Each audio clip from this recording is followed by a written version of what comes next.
Hello and welcome to today's webinar, Security Segmentation for the Modern, Agile, and Innovative Data Center. Today's event is brought to you in partnership with Illumio and produced by Actual Tech Media. My name is David Davis, and I'm excited to be your moderator for today's event. We have a great event lined up for you today. You're going to learn a lot about segmentation. If you aren't quite sure exactly what that is or how segmentation will help you, that's okay. You're in the right place. We want this to be an educational event, so we encourage you to use the GoToWebinar questions box there to ask as many questions as you'd like during the event, and we'll be doing a dedicated Q&A session at the end of the event, so please ask questions throughout, and we'll queue those up for that Q&A session. I also want to point out that we have a couple of handouts available for download there in your audience console. The first one is the Illumio Design Guide. You can download that document. It's got a ton of resources in there all around segmentation.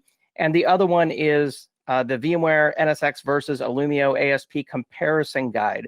If you're interested in how those two different solutions stack up and compare, make sure that you download those resources. And then finally, at the end of today's event, we'll be announcing a Amazon $300 gift card winner for one lucky attendee on the live event. If you're watching this event on demand, I'm sorry the drawing has already occurred. Prize terms and conditions can be found at events.actualtechmedia.com. And with that, I'm excited to introduce you to today's expert presenter. That is Mr. Faraz Aladdin, Head of Technical Product Marketing. Faraz, thank you for being here. Thank you for having me. It's been a pleasure. It's great to have you on the event again today. I'm excited to learn about segmentation. Let me go ahead and hand control over to you. Sure. Okay, great. Well, thank you very much. Thanks for having me. Good morning, good afternoon to everybody out there on the internet and however you are watching this webinar. It's been a pleasure to work with the team at Actual Tech Media and we bring in one more episode of something very interesting.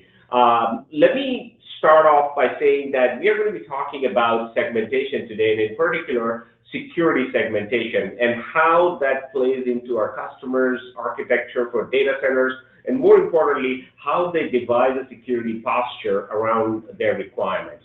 So with that, let me get into a little bit of what we will cover today. We'll talk a little bit about what is security segmentation. I think many of you probably have a good idea, but it would be a good level set for folks who may not have dealt with this before. We'll also talk about what are some of the challenges associated with traditional segmentation mechanisms and what is the answer, if you will. What are the ways that you can actually deploy segmentation in a production environment and do it without breaking your back. And of course, I wanted to leave you with some key design principles that we have learned over the time working with customers, and wanted to share that goodness with other customers and prospects that are out in the webinar today. And we'll try and put it all together to give you a sense of how this all works. So with that, let's quickly jump into it, and please feel free to interrupt me with any questions you might have. All questions, comments are welcome. David will be monitoring that, and if there's anything that comes up, please feel free. I like to keep it interactive, so all questions, comments are welcome. So, what is security segmentation? This is something that is a question that we get asked quite often. People may have heard segmentation, but what is security segmentation? Well, as the name would say, simply is segmentation is a concept, it's an idea, and when you leverage that concept for security or for solving security challenges, that's what security segmentation is. Now, before I get into what exactly it does, I just want to take a step so we understand what we are dealing with in terms of our compute landscape. If you look at our customers today or in your own environment, the environments are getting pretty interesting. They are very dynamic. It's no longer where you put in a server and it sits there for years and years. It has become very heterogeneous. You are not just dealing with one type of form factor. You're looking at bare metal, virtual machines. You're looking at container deployments running across different OSs. And they're probably not sitting in one data center or in one public cloud. You have this compute estate distributed across multiple locations and possibly multiple clouds. And that's what really makes it very interesting, because you have to keep this in mind when you're looking at security challenges. So with that in mind, the simplest way, I think, to understand security segmentation is to first see what has been done so far in the customer environment. So if you look at today's network, customers have typically taken a perimeter security approach, which is you have your data center, you have a perimeter that was well defined, and you put a firewall that basically controls what comes in, what goes out in the north-south direction. Well, on the slide, the data center that you see on the left-hand side that is neatly laid out, life doesn't exist anymore like that. The data centers that you see on the left may have been a reality maybe 10 years ago or even 5 years ago, but today it's more and more what you see on the right-hand side of the slide over here, where customers have actually taken the approach of adopting public clouds, multiple ones of them, having applications travel across on-prem as well as in public cloud environments. And while this has been a great opportunity in terms of the things that customers want to do, it has also created some challenges. And specifically, I wanted to point out 3 key challenges in that transition when you go from left to the right. First one is now you're running anywhere and anything, meaning any kind of form factor, bare metal, virtual machine, containers, running it in multiple different locations. So you're running any kind of form factor anywhere. That's one, because now you don't have a well-defined perimeter.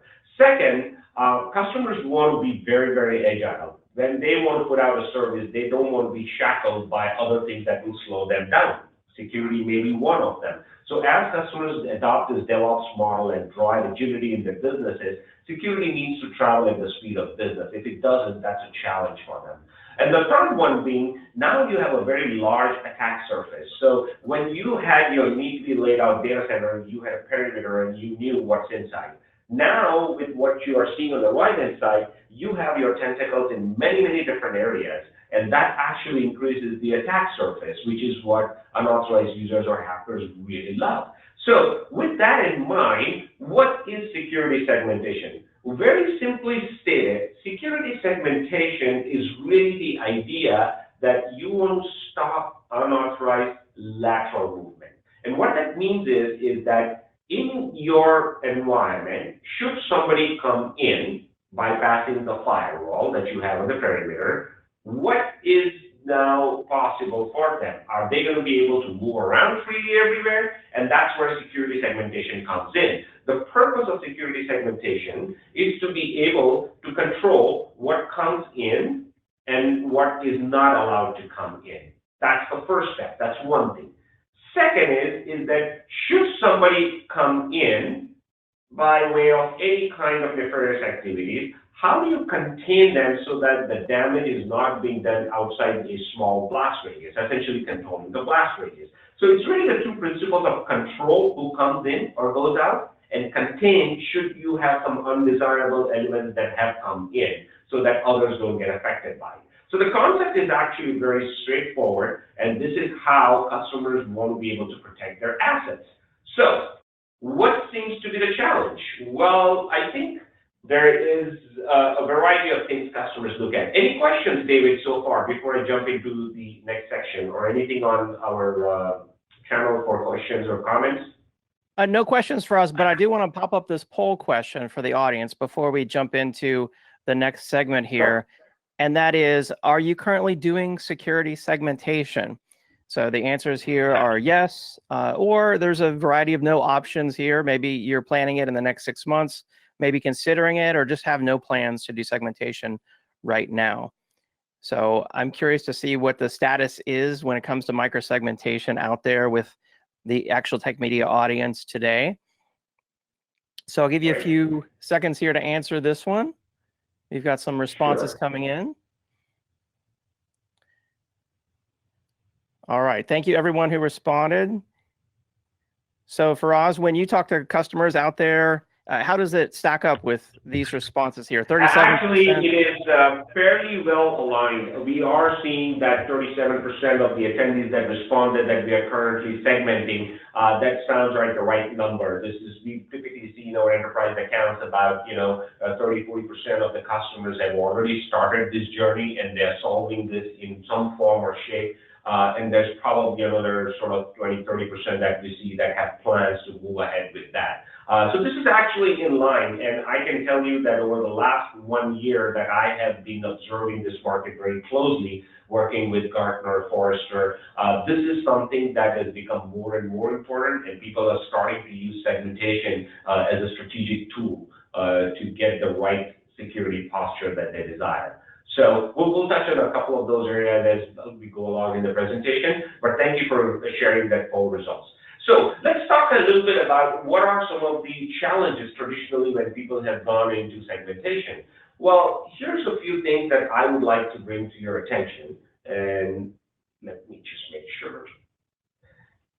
So again, before we get into the specifics of the challenges, I wanted to make sure that we all keep in mind is that when customers are looking to do segmentation, you have to keep this backdrop in mind that they all are actually wanting to drive agility in their business in an environment that has gone increasingly complex, and they actually want better security than they have had before. You want all the high-profile breaches and all of those things that have been reported really drive the organizations to have a better security model. So now with these kinds of parameters, if you will, for organizations at play, why is segmentation hard? So let me spend a little bit of time and delve into it. The number one problem that people actually say that I am having a hard time segmenting my environment is because of poor application visibility. Let me expand on that, what I mean by that. Visibility in terms of how your applications are communicating with each other and what are the dependencies. Traditionally, if you look at networks, people have a lot of information in terms of network connections and network flows. I can pull up my network management station and I can get visibility into the devices and the network connections. But that's not the visibility that customers want. Customers really want visibility at the application layer in the sense that what applications are communicating with each other. They don't want to see every broadcast and traffic, multicast packet or the lines showing on a graph. They basically want to see how my apps are communicating and what are the dependencies between them. As an example, in your environment, you may have an inventory application that should talk to the point of sale application because that's how business flows. You would check inventory and then tell yes, go ahead and do that transaction or not. So that's what application communication is about. And that is what is lacking today, because when customers try to control what can talk to what, if they don't have visibility into how ops are operating, how their environment is working, then they might actually end up shooting themselves in the foot. And the classic today being, you can't secure what you can't see. So that's number one, visibility. Number two is customers want to have something, a mechanism that works across their entire compute estate. Today's environment is very heterogeneous. You may have running bare metal servers running your persistent layer database for a Swift environment under AIX operating system, and on the other end of the spectrum, you have Kubernetes cluster running in GKS. This is a widespread, but customers really are looking for a consistent set of controls that will work across a heterogeneous environment, and that's another challenge. And third, security policies have become fairly complex. It's not just about who can come in and who can go out. It is about what kinds of things can you do. Where are your applications residing? You may have an application that's actually across on-prem and public cloud. How do you deal with security for those kinds of things? So needless to say that security policies and the posture that the companies want to have has gone a little bit more stringent with the regulators and everybody coming down on their neck. I think this is something customers are really seeing it as a challenge. So how do we sort of get a handle on it? Well, in the past, customers have tried to use the network and use SDN or a combination of those two to try and solve this problem. Well, there are some challenges. These approaches fall short for a variety of reasons, and let me kind of walk you through some of those. So on the slide, if you look at on the left-hand side, it talks about network-based segmentation. What does that mean? What that means is that organizations have used their existing network assets like switches, routers, firewalls, etc., to do internal segmentation. So on the picture where you see that big firewall on the left-hand side, maybe that's your perimeter firewall doing the north-south protection. Absolutely needed, need to have it. Now, when you want to do internal segmentation, you may actually say, okay, great, I'm going to use that firewall, or I'm going to put ACLs in my switches and use VLANs and subnets and to do that. Possible, and people have tried that. On the right-hand side, you see it as the VN-based approach, where it is very much like what you see on the left-hand side, except now you are driving some automation, some level of you aren't going around configuring manually on a box-by-box basis. You have an orchestration mechanism that can actually take policy input and then go ahead and program all of these. Now, both of these approaches they actually are not able to meet the customer's requirement as we saw what they're looking for today. And the reason for that is, first and foremost, if you look at this, there are way too many administration points, meaning you have your switches, routers spread across your environment. You may even have multiple internal firewalls. So you have multiple administration points, and this is not just about having a single pane where you can, telnet from or SSH into and configure the devices. These are still operating as individual devices. There is no sort of common orchestration between them. The second is, and this to me is a big one, is all of the policies that customers so far have looked at devising and offering and putting it into enforcement using either one of these two approaches, they're very much intricately tied to IP addresses. They're very much tied to networking constructs, VLANs, IP addresses, subnets, etc. Many of which actually change or may not even be under your control, like in the public cloud environment. So that is actually a big challenge for many of the customers. And the third one, as I call it, is we all would like to think that all of our applications are neatly laid out at VLAN boundaries or subnet boundaries, and it's all fairly nicely, neatly laid out. Well, we all start out that way, but increasingly, as we see and talk to customers, often it's not the reality. Applications are not just conveniently located, so you can say, okay, I'm going to take all of the workloads that are part of this application and put it into this one subnet. Sometimes you start off in a subnet, you have 5 workloads, over time you grow, and now it's 20 workloads spread across 4 different subnets in literally different parts of the data center. So that, again, is a challenge for many customers.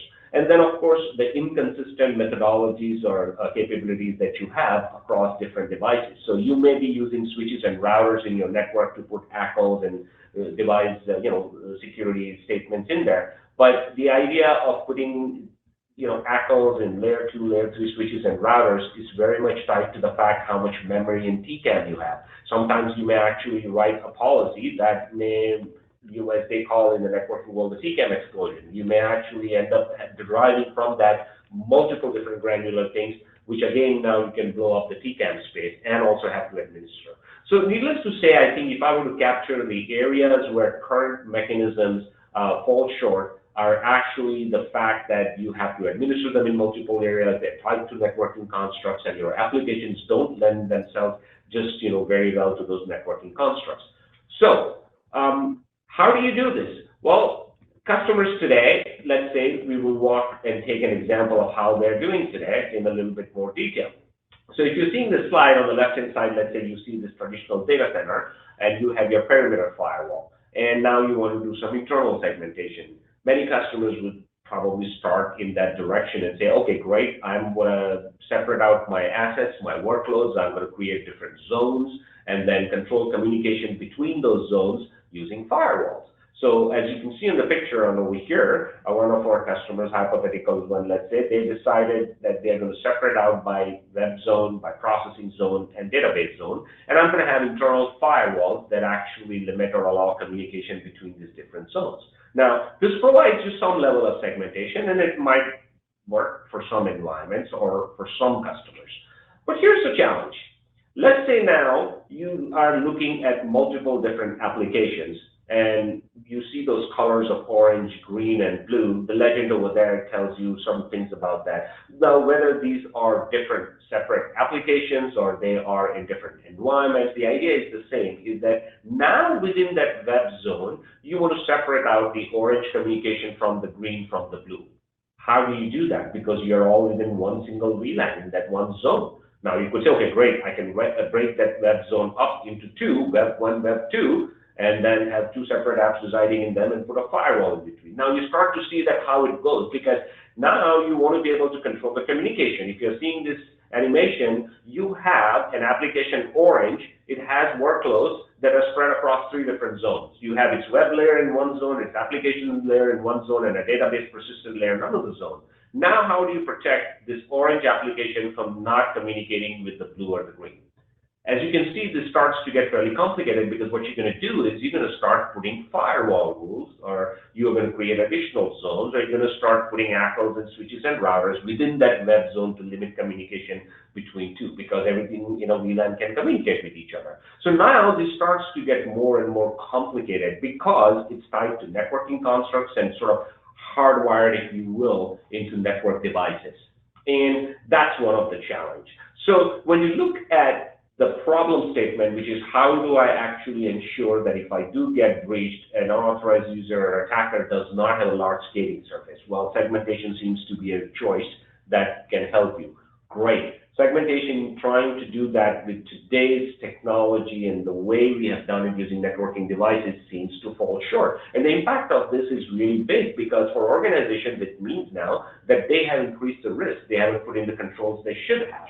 They actually have created a very fragile network because you have put in all these ACLs in there, and anytime anything moves or changes, you might end up breaking the application and redo those. And really what you have achieved is actually lower agility, because now anytime somebody wants to roll out an application, they're going to be probably slowed down by a set of security steps that you have to take, go program those environments, etc., and it really reduces your ability to go faster. So way we have done it today using networking devices or data center firewalls doesn't seem to be lending itself well to the requirements customers have today and the kind of segmentation, granular models that they're looking at and doing it at speed. So what it comes down to as I talk to customers, this is what I hear. Number one, they tell me is doing it the traditional way with network devices or firewalls is first of all slow.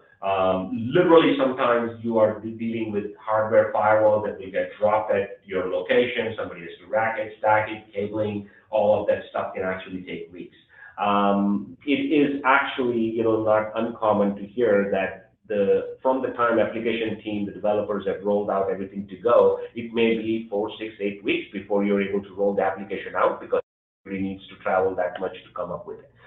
Second, it tends to be very complicated, as we talked about, because you are very much tied to IP constructs or networking constructs, and all of your rule sets, you are trying to do that with L3, L4, layer 3 addresses, layer 4 ports, and hoping that you don't make a mistake. It is also very risky because when you put this kind of an enforcement in the environment, you don't know whether it's working or not until somebody picks up the phone and calls you, hey, why did you do this? It broke my application. Right? So when you put something in, it goes into enforcement. There is no way to test it out, whether it will work, whether it's the right thing to do before you put it into production. And above all, as I said, people are flying blind. They do not have visibility in terms of how the apps are communicating. Without that, you really are shooting yourself in the foot. And what all of these things mean to a company when they are slow in rolling out applications, when there's complexity in devising security posture, when it is risky to roll out new applications, and really you're trying to do all things blind, it just is very, very expensive for the organizations, both in terms of dollar cost, time cost, resources, and not having achieved what you really wanted to, is to service your customers and get your product and services out there. So this really is a big problem for a lot of our customers. And while our customers have tried to do this or solve this problem using networking constructs or using traditional mechanisms, and this is not about a particular vendor. This is about the concept of about how you're doing it. Your vendor of choice may or may not have anything to do with it, because that's how that concept works. I may have the best of the switches and routers from Cisco or whoever, and I may have the best of the firewalls, but the concept itself, that's how it works. So really, you're not going to be able to change that. So with that said, I think any questions, David, or any comments before I get into the next section? Yes, Faraz. First, let me pop up this poll question. And that is, what's your current approach to security segmentation? The options here, maybe you use internal firewalls, maybe you're using SDN, maybe you have no idea what you're doing at this point, or perhaps you just aren't doing segmentation. I'm curious to see where the audience falls when it comes to this question.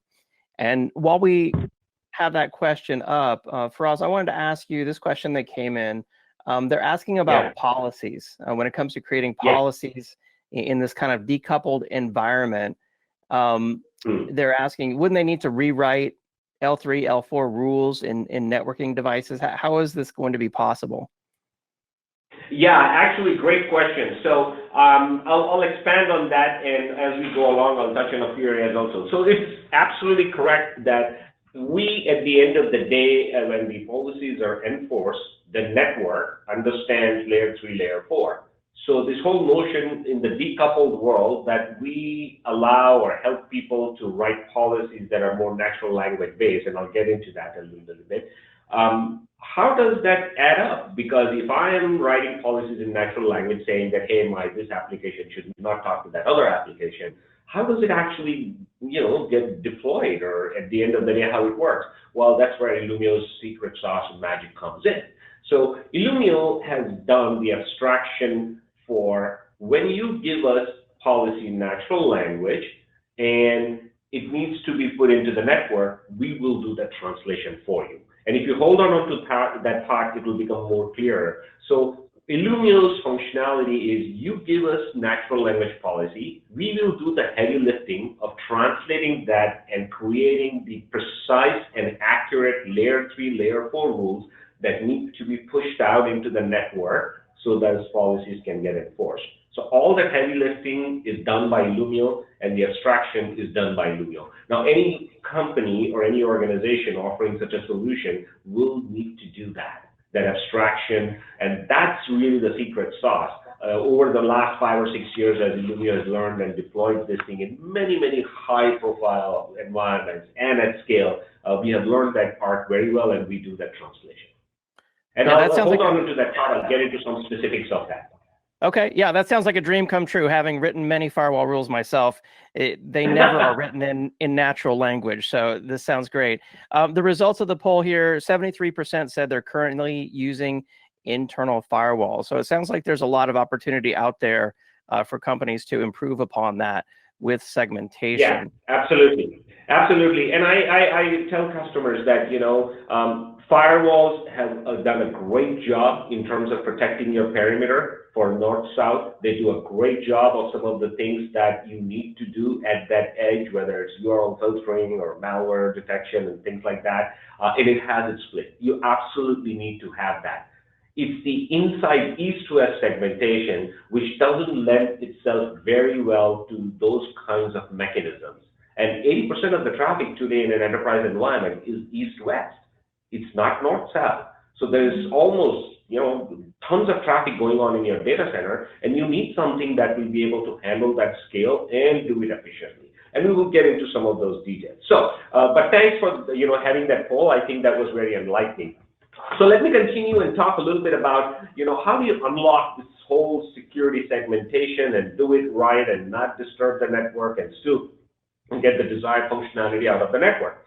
So I'm going to start sort of by discussing this with an idea and analogy that may resonate with most of us over here.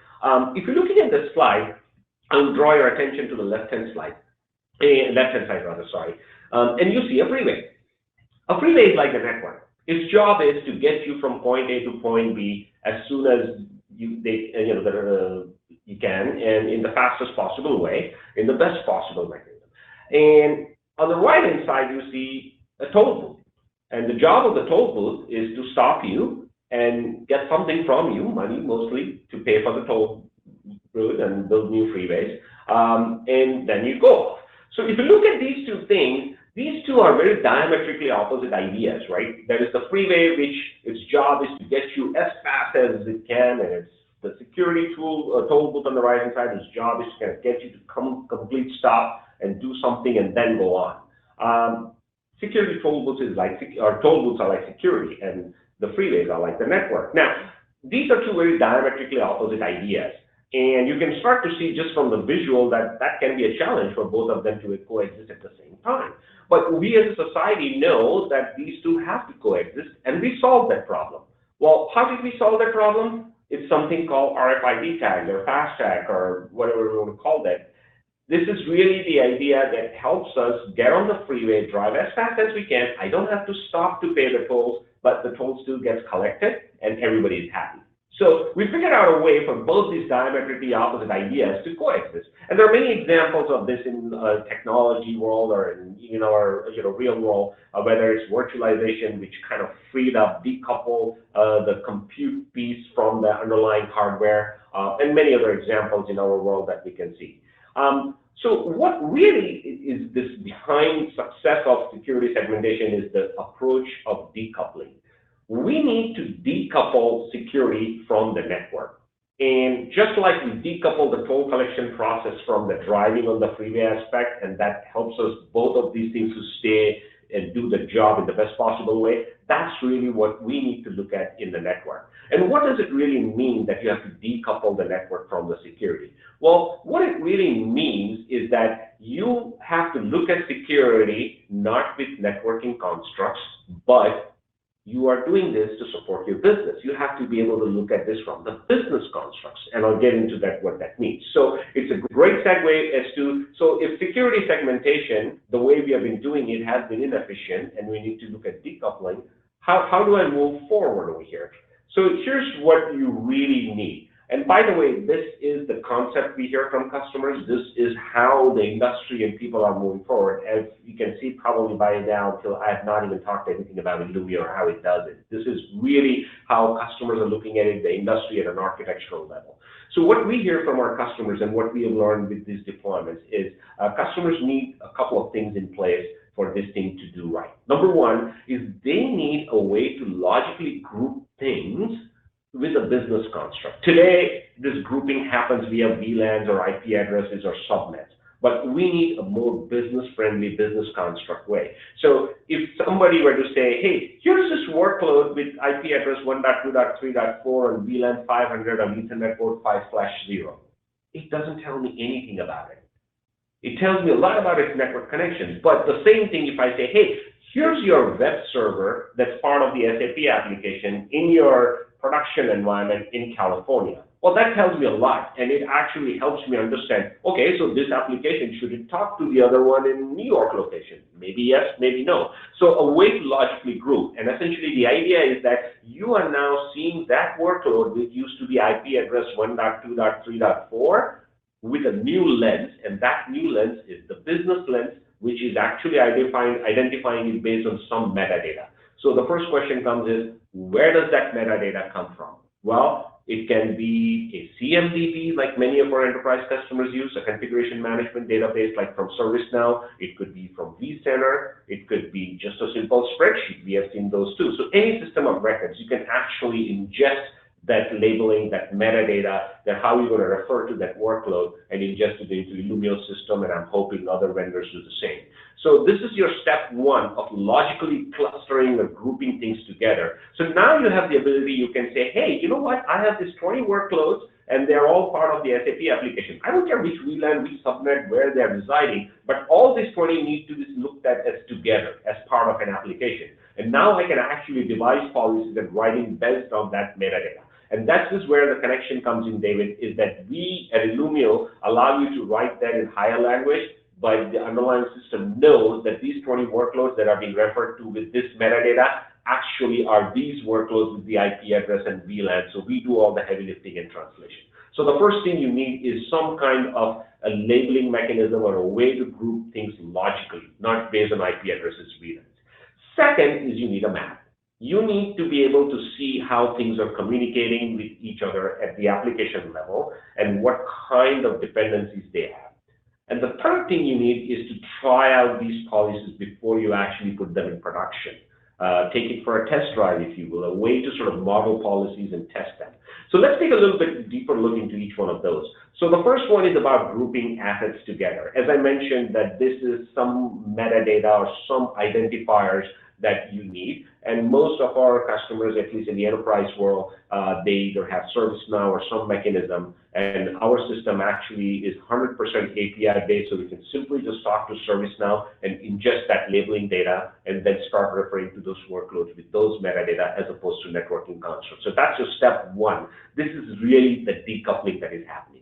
And the metadata that we bring in, Illumio system actually has a 4-dimension labeling system, which accurately captures the sort of sentiment of what that workload is and should be doing. The first one is the role, meaning what role is that workload playing? Is it a web server, a processing server, or a database server?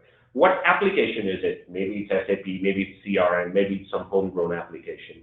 What environment is it? By environment, you could have development environment, production, staging, Q&A testing, or it could be regulated, non-regulated, like a PCI, non-PCI environment. And then, of course, your location, where exactly is this workload residing? Location could be a geography, a city, it could even be a specific rack in a data center. Now with this labeling in place, you actually are going to identify your application and workloads based on this lens and write policies based on this lens. The Illumio system in the back end will handle all of the abstraction and translations. The second thing you need is the map. I cannot emphasize enough the value of the map, not only just for understanding how the applications are communicating and the dependencies, but also actually to help some of the people and process challenges that customers have, because these kinds of projects are not only just about technology, it's also about people and process. This map actually allows you to create a shared view of the truth. Now a network person can actually take this map and talk to the developer and say, hey, here's this connection I'm seeing from going to your app to this particular service. Should that be happening or not? And a lot of times that actually reveals things and allows people to devise tighter policies. So this is really actually interesting. And we have seen customers leverage this even just beyond technology for auditing purposes, compliance reports, and just getting consensus. So it actually brings parties together. The third thing I wanted to sort of hone in on is a way to model, test, and enforce policies. This, again, is really important. Lots of our customers, when they say we buy Illumio because it's safer, it's because of this. Because they're able to devise policies, test them out, and not have that phone call coming in, why did you break my application? And then when everything sounds good, they even put it in for some time, and then they actually can put it in enforcement. So this is really, taking the risk out of going down the segmentation path. So with that kind of a mechanism in place, now you have the ability to derive security policies that matches your risk appetite. And your risk appetite might be different for different applications. So in your environment, you may have something that you may say, hey, I'm just going to do a clean environmental segmentation, separate development from production. But then you may have a particular application that you may say, hey, this is a very important application. This is my crown jewel. I want to be actually ring-fence this thing off so this application is not talking to anything else. Anything else is not talking to it unless I so say. And then, of course, you may have the ability to say, great, I want to get more granular. I want to lock down the tiers of the application, not just the whole application. I want to lock down the web tier from talking to processing, from talking to database. Maybe your web tier should never be talking directly to the database. So that's where the tier segmentation is. And actually, we can go a step further and even lock it down at the process level. Like within the tier, you're only allowed this process, and the two workloads can only talk to this with each other for this process, or using this process. So now you have the ability to go as granular as you want from left to the right. And now that your network is decoupled, using your metadata and those tags, you can easily define these policies and get as granular as you want. So how does it all work in the Illumio world? Now that I have given you some of the concepts and how to look at segmentation and how the industry is moving forward, I wanted to share with you the Illumio architecture. Hopefully that will help you cement some of the concepts we have talked about. So the way Illumio's architecture works is very simple and very elegant, yet very powerful. The way it works is we have two pieces of software. One is a lightweight agent, which we call the virtual enforcement node that you see on the left-hand side, and it acts like an antenna. It actually is basically a transmitter and receiver. It sits on the workloads that you're trying to protect. The agents can be deployed on the workloads by a variety of different mechanisms, including automation, putting it in the golden image, baking it into your AMI instances, etc. And really, it's very, very lightweight. All it does is transmit and receive. And it is available for a variety of operating systems, including AIX and Solaris, which we have found are very important to lots of customers. As much as we might like to think they don't exist. In fact, the persistence layer of the Swift banking application environment pretty much runs on these kinds of environments. So what our agent is very lightweight. It is not in line with the traffic. It does not do any kernel manipulation. It does not take packets out of the kernel.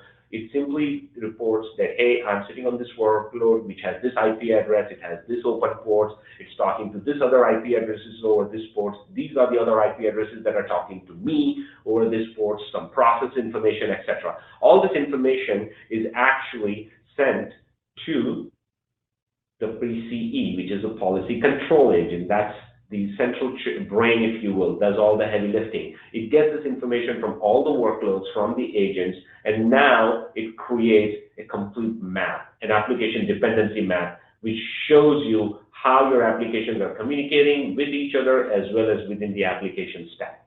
And the second magical thing that the policy control engine does is basically natural language policy.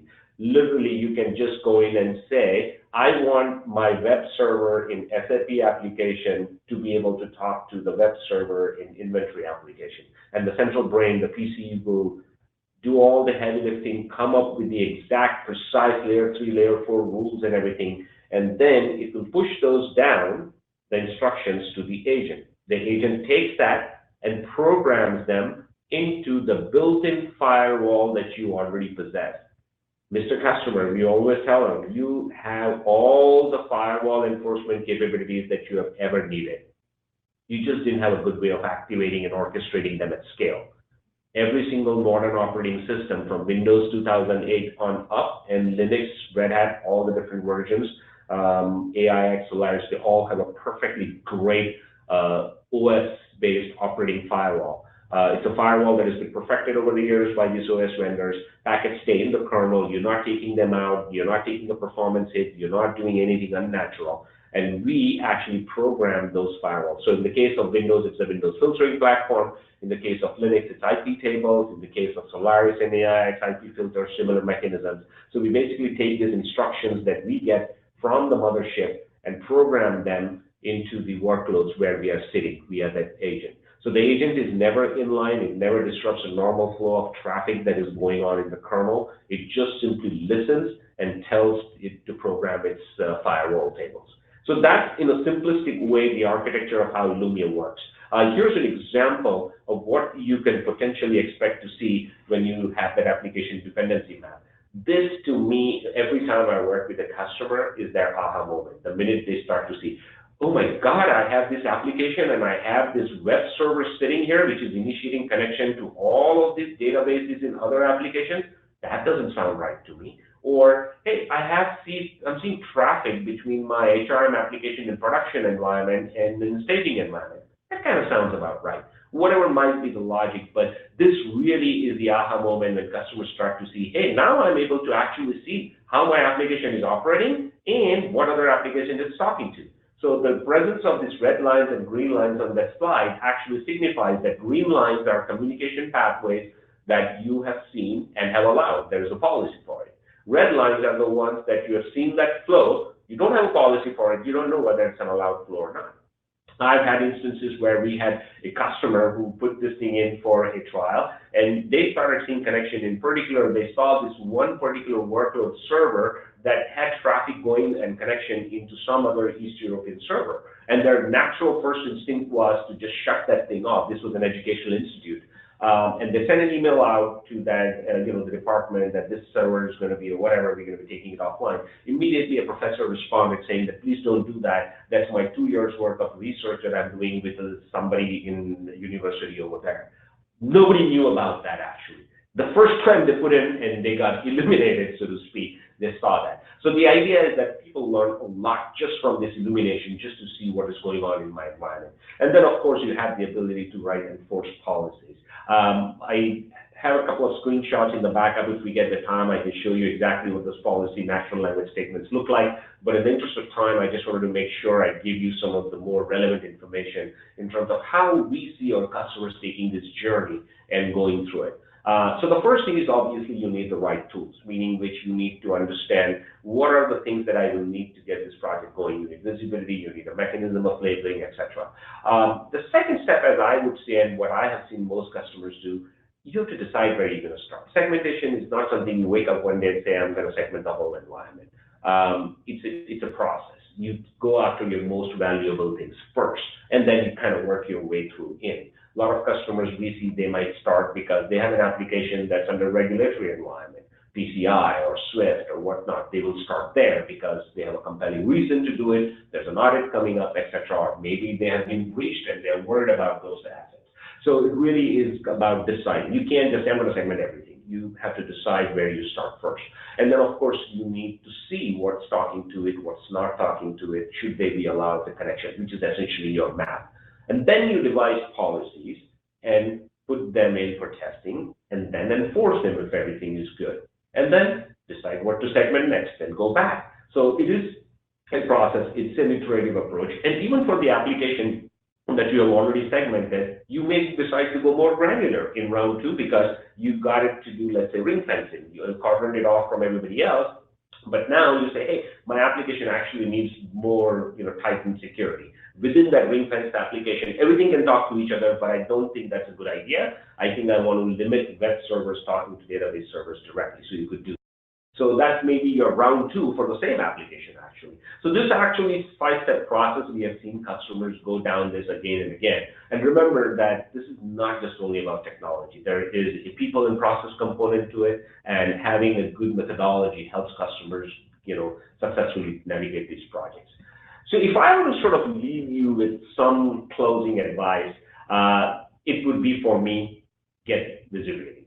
Application layer visibility, how your apps are talking to each other, what are the dependencies. This will be a rich dividend. In fact, actually, without visibility, you won't be able to successfully navigate this. Number two is have some mechanism where you can actually test policies before enforcing them, because otherwise you may end up shooting yourself in the foot and you have no idea what you're doing is actually helping or not. The third thing is, again, this is important, segment in phases. Don't try to do everything in one day. Learn from some of the initial ones that you do, and that will go a long ways. The other two, I would say they're as important as the technology pieces. I've seen it enough number of times that if you don't build the partnerships and build the right, bring the right teams together, projects get less of a chance of success, if you will. Having that partnership between infrastructure teams, the security teams, and sometimes even the application teams or the risk management team, it really pays huge dividends. And that visibility, that map will actually help you bring those people together. And last but not the least, I always say that if you have an internal champion in your environment, that really helps, because you require buy-in from different groups, and having an internal champion can actually be a great asset. So with that, David, I sort of wanted to see if there's more questions or comments, and if there's anything that I can help understand a little better. Absolutely, yeah. Great presentation for us. We do have some questions here for you from the audience. Let's see. First one that came up here, they're asking, what's your cloud footprint? Is this we might want to clarify, is this a SaaS-based solution, or is this something you install on premises? Great question. So our solution is available as a SaaS, as well as on-prem, or you can host it in a private hosted environment. So we have all the flavors. What most customers see, it's a mix. Sometimes, for a variety of reasons, some customers want to have everything on-prem, maybe banking, maybe regulatory reasons. But we also have lots and lots of customers who consume this from SaaS. So both options are possible. And also you can actually just host the policy control engine in a VPC in AWS. So all three options are open: on-prem, hosted, or consuming it as a SaaS. Okay, very nice. And I mean, with it being a SaaS solution, I guess I'm just curious as a follow-up to that, if for some reason the data center, let's say, were cut off from the cloud, and the policy enforcement engine is no longer able to communicate with the control plane, what happens in that scenario? Does everything keep working? So, excellent question. Everything keeps working. The existing policies and the rules that are already been programmed into the workloads, they keep working. The new rules or any modifications you might want to do, obviously the agents need to talk to the mothership, if you will, in the cloud. And if that connection is down, the new stuff or new updates may not be seen, but everything else keeps working. The policies are in place. Okay, nice. Another question here, can this help me with PCI compliance? Absolutely. In fact, PCI is one of our top use cases. We have many, many customers, including some of very large ones. I'm not at liberty to name their names, but they provide tickets for all kinds of things. They actually pass their audit for PCI environment with our solution. So we actually are able to, literally just even the visibility part helps the customers to see what's in PCI scope and what's not. Okay, I have this app, it's supposed to be in scope for PCI, so when the auditor comes in, I can clearly show them what's in scope and what's not. So this actually has been one of the use cases that we have done many times, so the answer is yes. Okay, very nice. Another question here, Chris is asking, can this solution abstract policies from an on-prem firewall and display these on the dashboard? Maybe the question is, can it export existing firewall policies somehow? So we actually are taking steps to do more and more integration with the larger ecosystem, including firewalls specifically. So we do have today some of the features in our solution firewall coexistence model, because we still understand customers are going to have the north-south firewall, and we need to work in conjunction. So there is mode of communication via one of our features and open APIs that our system can actually talk to a firewall to do some specific things. Now, the larger question, if it is that can I actually go out and program firewalls 100%, or take everything that's in the firewall and bring it into me? We actually are taking steps to get to a point where it makes sense for the east-west segmentation to take in as much information from north-south that is applicable. But you are going to see more. The short answer today is that no, we don't take in rules from the firewall, but we can actually write certain things into firewalls. But we are making rapid advances in terms of functionality. So we have not seen this thing to be an issue, or not one of our customers have brought it up so far. But if this is something that helps customers, Illumio won't be behind. Excellent, excellent. And to clarify, Illumio doesn't replace perimeter firewalls. Is that true? Absolutely not. And in fact, we tell customers you do need a perimeter firewall. The perimeter firewall is there for a reason. It has its place and it does its job. What you are looking at with Illumio is that you have a better way of solving the east-west segmentation without using firewalls, which actually, besides being expensive, don't lend themselves very well to the nature of what is going on in the east-west direction and the 80% traffic that is sitting there. Okay, perfect. And we talked about, compliance, especially PCI being a use case. Can you tell us about some of the other common use cases for microsegmentation? Sure. Another one also that falls into the compliance side of the house is SWIFT. So I mentioned SWIFT earlier. It is a financial services sort of network, if you will. SWIFT is actually a consortium based out of Belgium, and there's about 10,000 plus members of that consortium, from banks, financial institutions, credit unions, insurance companies, etc. So by regulation, if you are in the SWIFT network, you have to segregate or segment out your SWIFT assets from the rest of the network. There are consequences, penalties, etc. tied to it if you don't do that. So we see that as another top use case our customers use it for. So those, I would say, on the regulatory side, PCI, SWIFT, etc. Some of the other ones is basically just simple ring fencing of application. Customers have either a homegrown application or an application that is really, their crown jewel. They want to coordinate it off from the rest of the world. Another common use case we see is really driving consistent set of controls when you have an environment which is a multi-hybrid cloud, let's say. So you have on-prem assets, you have assets in Google as well as Amazon. What kind of consistent mechanism exists today to drive that policies exactly the same unison with across Illumio? Because your network security groups in Azure won't help you with your VPC-based controls in AWS, which might again be different from some of the firewalls you're using on-prem. Now, again, people do have virtual firewalls that they can attach to in the cloud. Typically, they're limited in performance to 1 or 2 gig, and it just ends up being one firewall per VPC. And as your network grows, VPC grows, you have transit VPC type of architectures, this gets very complicated. So the one use case we see a lot also is a consistent set of controls that customers have, and they use Illumio for that. Something else that we see, we have customers that use Illumio's technology just for even visibility, without even enforcement. Just let me see what's going on in my environment. We have large banks that actually use Illumio just for that as well. Another one is cloud migration. So you have your CEO, it's passed an edict, now shall move to the cloud. CIO comes down and says, great, we're going to take these 5 applications, we're going to move to the cloud. And you say, okay, well, I don't know which parts to move. This is a 3-tiered application. Should we keep the database here? So now, with the Illumio technology, number one, you actually get to device policies up front and test them out. And in fact, for new applications, you can even devise a policy so when the workloads for that application come up, wherever they come up, in the cloud or on-prem, they actually inherit that policy because the policy is based on labels and that workload comes up with those labels.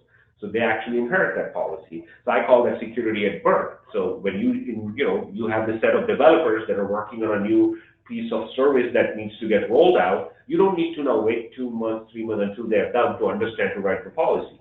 You know that is going to be part of this app. It is going to be a web server in California. You can actually revise your policy. And when the workload comes up, it has that agent. It talks to a mothership. It announces who I am, and it gets the labels. It gets the labels. It gets the policy. So you can actually literally have policy defined up front. When the developers are ready, the code is done to roll out the application. Infrastructure guy says, "Go on. No worries. Don't wait for me. Everything is in place." They stand the application up. It inherits the policy and comes up secure. So cloud migration, visibility, regulated environments, ring fencing application, tightening up specific applications to locking down to specific processes, VDI use cases. You have a shared environment. We can actually now take into account the user part of it. If you say you're part of a database user group, then maybe you're allowed access to the database to do some things. If not, then you're not. So all of these are use cases we see very often. People have even started to use Illumio in places, in ways that we hadn't envisioned. And we continually keep learning incident response types of situations and things. So those are additional use cases, I would say, that we haven't, we didn't put it out that way, but customers find use for it. Absolutely. Yeah. I mean, I was at a convention. I got illuminated at the Illumio booth. I saw the application dependency mapping for myself. And I was thinking, I really wish I had this when I did disaster recovery planning, to see how all the applications communicate and what's dependent on what. I can see it hugely beneficial in cloud migrations, knowing what applications need what system services and other applications and database services before they're migrated, to, let's say, the public cloud. So many benefits, so many different use cases for the Illumio product. I know we're running out of time here. Before we go, I want to announce the winner of today's Amazon $300 gift card is Frank Butler of Oregon. Congratulations, Frank Butler. We'll reach out to you to deliver that gift card.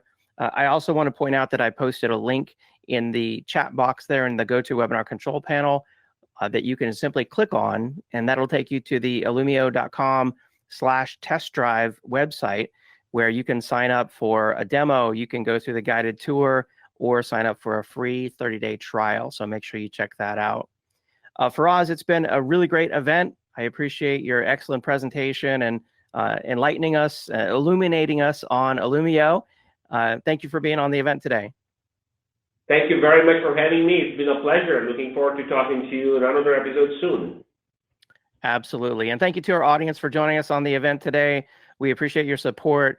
Again, for more information, visit illumio.com/test drive. Have a great day. Bye-bye. Thank you.